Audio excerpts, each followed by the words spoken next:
presidenta de la Academia Peruana de Cirugía, doctora Zarela Solís Vázquez, señor presidente de la Asociación Peruana de Cirugía Bariátrica y Enfermedades Metabólicas, doctor Rodrigo Castro de la Mata, doctor Osvino Maraví Valdeón, presidente de la Sociedad de Cirugía Plástica, y señor secretario de Acción Científica de la Academia, doctor Paul Pisco Castañeda, a quien agradezco la gentil invitación cursada por su intermedio a nombre de la Academia, distinguidos miembros del Consejo Directivo, académicos eméritos, honorarios, de número y asociados de nuestra Academia Peruana de Cirugía, distinguidos miembros del Consejo Directivo, miembros honorarios, titulares y asociados de APCB, colegas de la Sociedad de Cirugía Plástica y de las Sociedades Médicas Hermanas que hoy nos acompañan, colegas cirujanos, médicos residentes, señoras y señores, muy buenas noches. Es un privilegio dar inicio a esta sesión científica con la primera conferencia de la noche, de Mason Ito al bypass en Iderrux, historia quirúrgica a través de generaciones. No tengo conflictos de intereses para esta presentación. La historia de la cirugía en Minnesota. Cuando decimos que Minnesota es la cuna de la cirugía bariátrica, debemos trasladarnos al departamento de cirugía de la Universidad de Minnesota, en Minneapolis.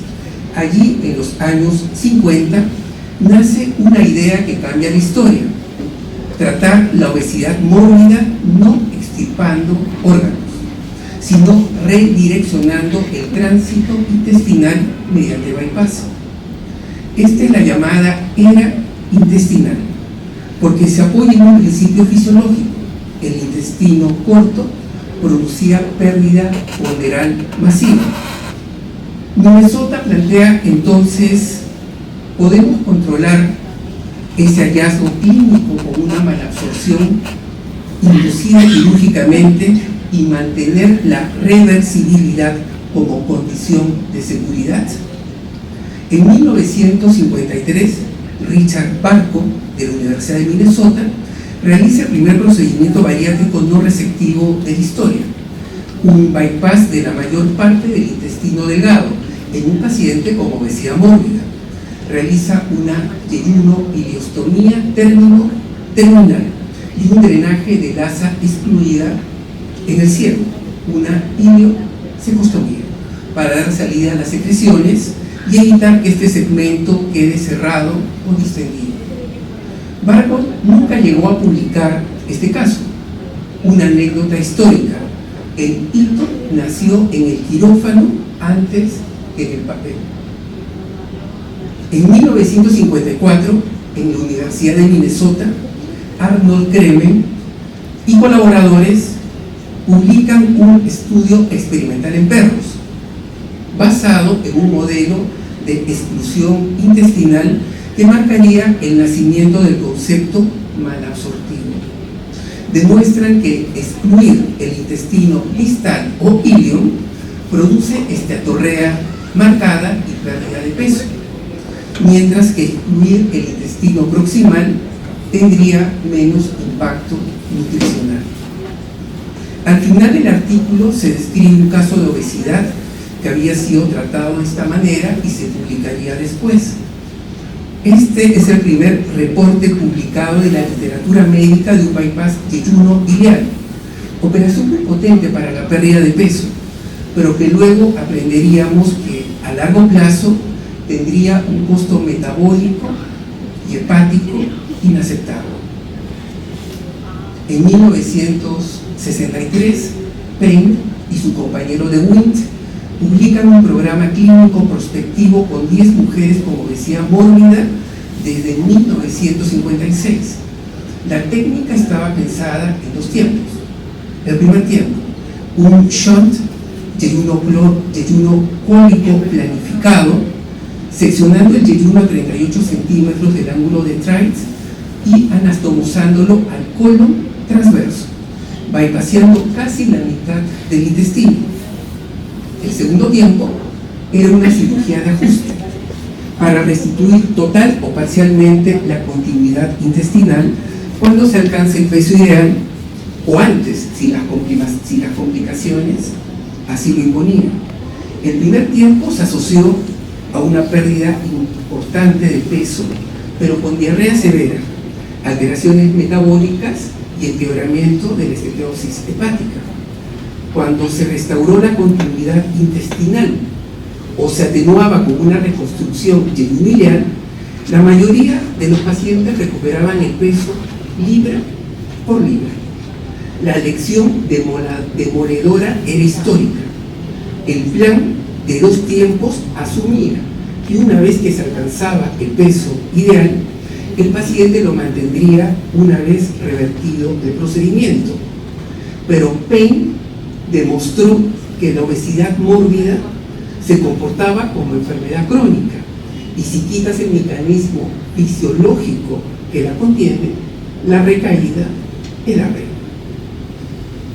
Y cuando una técnica obliga a revertirse por complicaciones inaceptables, la historia exige una siguiente generación, y nos pasamos a Iowa y la era gástrica. En 1966, Edward Mason, de la Universidad de Iowa, y en compañía del cirujano japonés Shikashi Ito, de la Universidad de Hokkaido, ubicada en Sapporo, introdujeron el bypass gástrico para la obesidad, considerada procedimiento fundacional de la cirugía bariátrica moderna. Tras años de investigación experimental en modelos caninos, descubrieron que un bypass no receptivo disminuía drásticamente el riesgo de úlceras marginales en comparación con las técnicas receptivas. Con este paso fundamental, Mason e Ito cambiaron la historia de la cirugía bariátrica, desplazando por primera vez el centro de gravedad quirúrgico desde el intestino hacia el estómago. El 10 de mayo del 66, Mason e Ito operan el primer caso humano en una mujer de 50 años, 1,47 m, 95 kilos de peso, con una hernia incisional gigante y múltiples fracasos en reparaciones previas. La técnica fue un Birro 2 sin resección, laparotomía media alta, fabricación de un reservorio horizontal del 20% del volumen gástrico, anastomosándolo al yeyuno a 60 centímetros del tráiz, con una gastroenterostomía tipo Polya, en omega y antecolina. El estómago distal quedó cerrado y fijado al reservorio.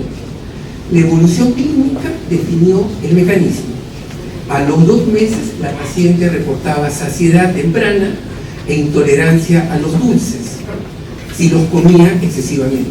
A los 9 meses, perdió 27 kilos, logrando el peso ideal para permitir reparar con éxito su hernia incisional. En total se reportan 8 pacientes. Ninguno tuvo pérdida ponderal peligrosa, solo síntomas postprandiales por exceso, y ninguno solicitó la reversión del bypass. Aunque Mason e Ito propusieran una alternativa del bypass yeyunilial, su adopción se estancó por casi una década por severas críticas conceptuales. En primer lugar, preocupaba la dificultad para estandarizar la cirugía, el riesgo de fugas y la alta variabilidad en el tamaño del reservorio gástrico y en el estómago. Sin embargo, la objeción de fondo más fuerte de la época fue dejar un estómago distal completamente excluido e inaceptable. Esto despertó un gran temor por patologías ocultas, no diagnosticables, y a secuelas graves por reflujo biliar. Del Loop al Roux-en-Y, generación 3. En 1977, John Alden estandariza el bypass de Mason mediante sutura mecánica. Realiza una partición gástrica con grapadora lineal TA90, dejando un reservorio del 10%, y construye una gastroyeyunostomía antecólica con grapadora tipo GIA, calibrando el estoma a 2 centímetros para hacer una técnica reproducible. En su estudio comparativo de 100 bypasses gástricos frente a 100 bypasses yeyuniliares, la pérdida de peso al final del año es similar, 40 kilos. Pero el bypass gástrico demostró una morbilidad tardía drásticamente menor, consolidándose como una técnica segura. Como hito histórico, John Alden describe una señal metabólica temprana. 4 pacientes con diabetes suspendieron la insulina y un quinto redujo su dosis de manera importante, anticipando el concepto moderno de cirugía metabólica. En 1977, Ward Griffin publica un ensayo clínico aleatorizado en 59 pacientes que comparó el bypass gástrico frente al yeyuniliar. Su impacto histórico es doble. En lo técnico, Griffin realiza el bypass gástrico con una transección y exclusión del 90% del estómago para solucionar los vómitos y el reflujo biliar de Lassa en omega. Migró a una reconstrucción retrocólica en IRUX, facilitando la cirugía y eliminando el reflujo de raíz. En la evidencia, cerró el debate de la época. A los 12 meses la pérdida de peso fue similar, pero la balanza se inclinó por la seguridad. El bypass yeyuniliar mostró una altísima morbilidad tardía con diarreas, litiasis y trastornos metabólicos. El dato definitivo fue hepático. La histología empeoró en el 75% de los pacientes con bypass yeyuniliar, mientras que mejoró en el 100% de las biopsias con bypass gástrico.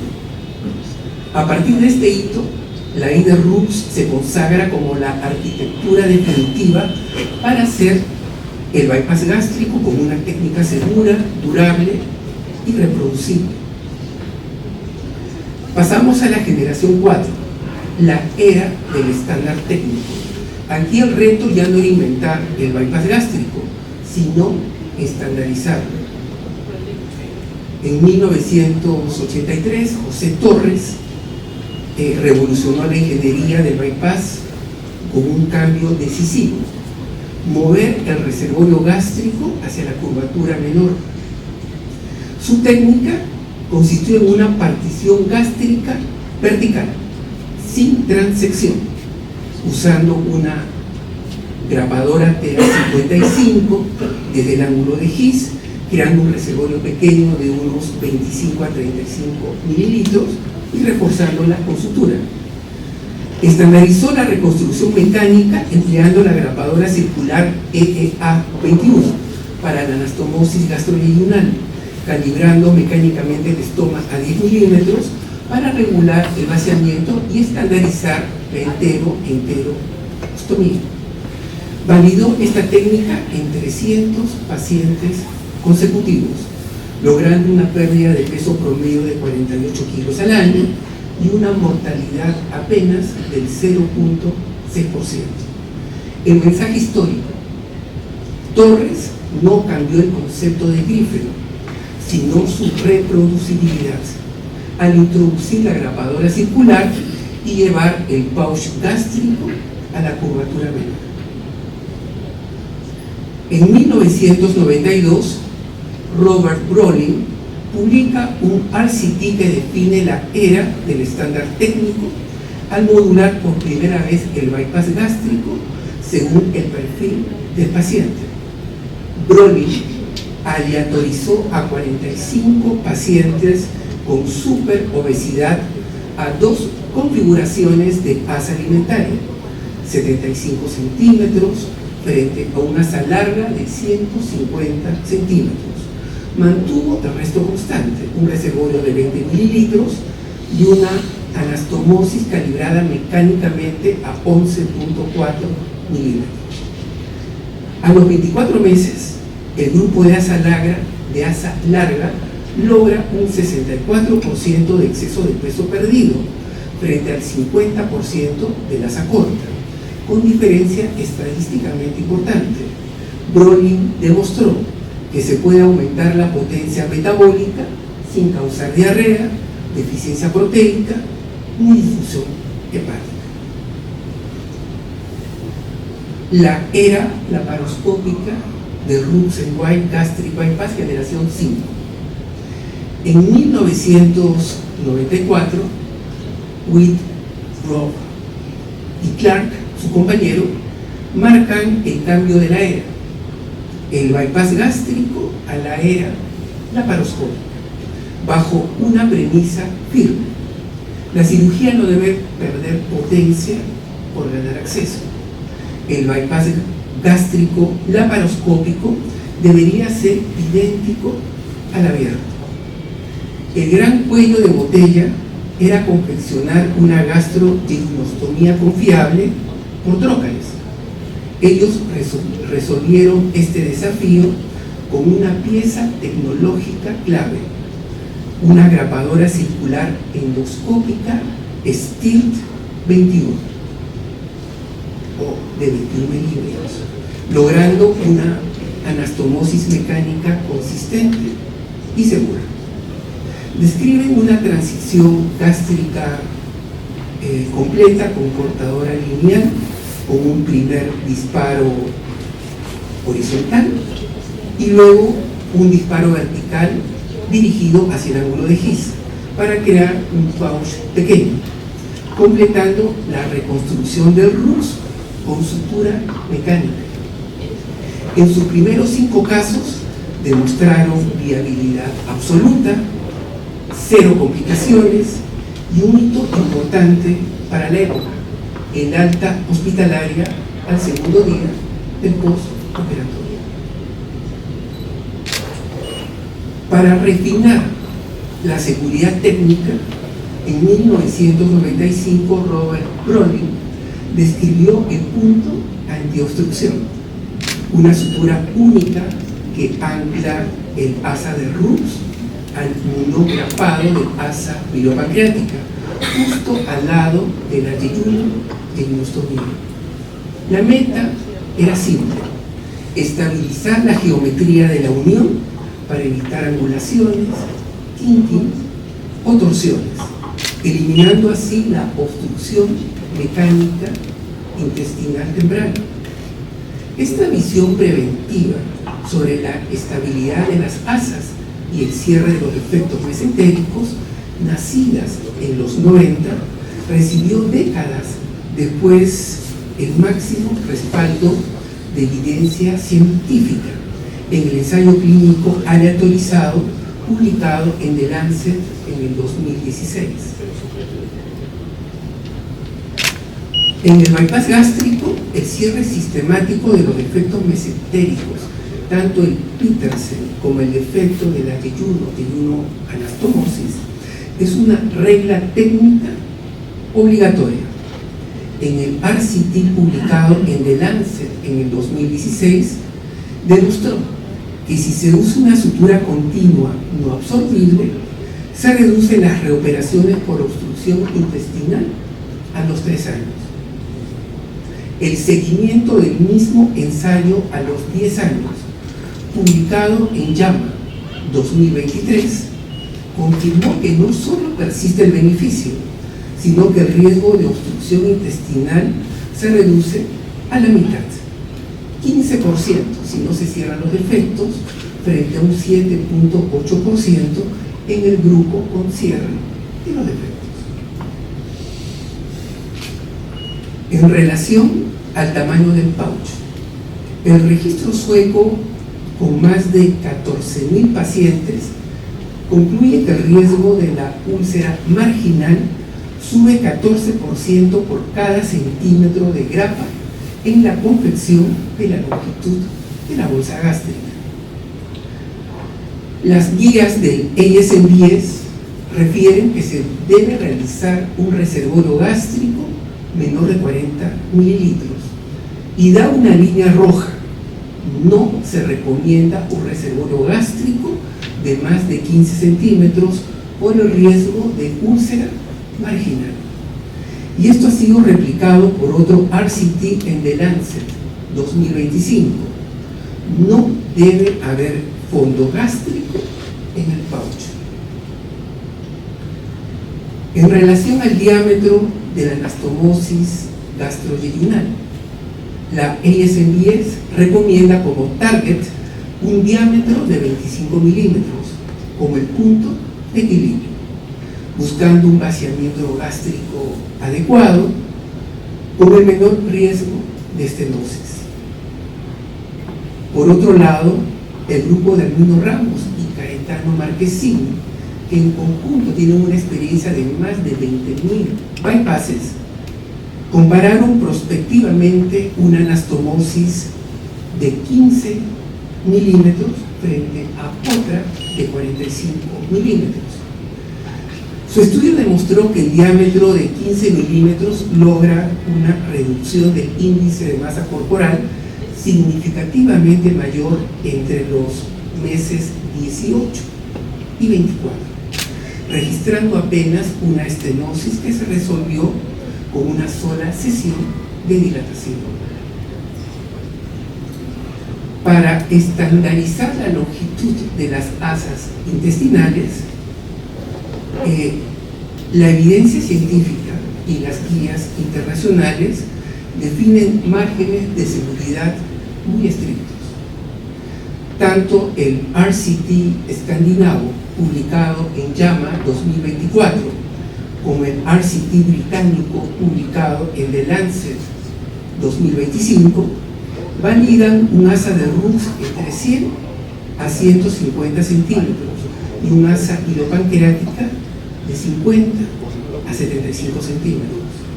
El ASMBS, a través de sus guidelines, establece que menos de 100 centímetros de Rux reduce la eficacia ponderal y aumenta el riesgo de reflujo biliar.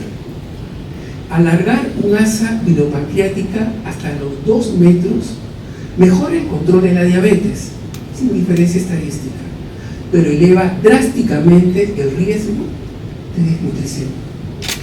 Además, hay que evitar un canal común de menos de 2 metros y preservar un TOL en la suma de asa alimentaria o de Rux más el canal común. Esta no debería medir menos de 4 metros para evitar complicaciones nutricionales.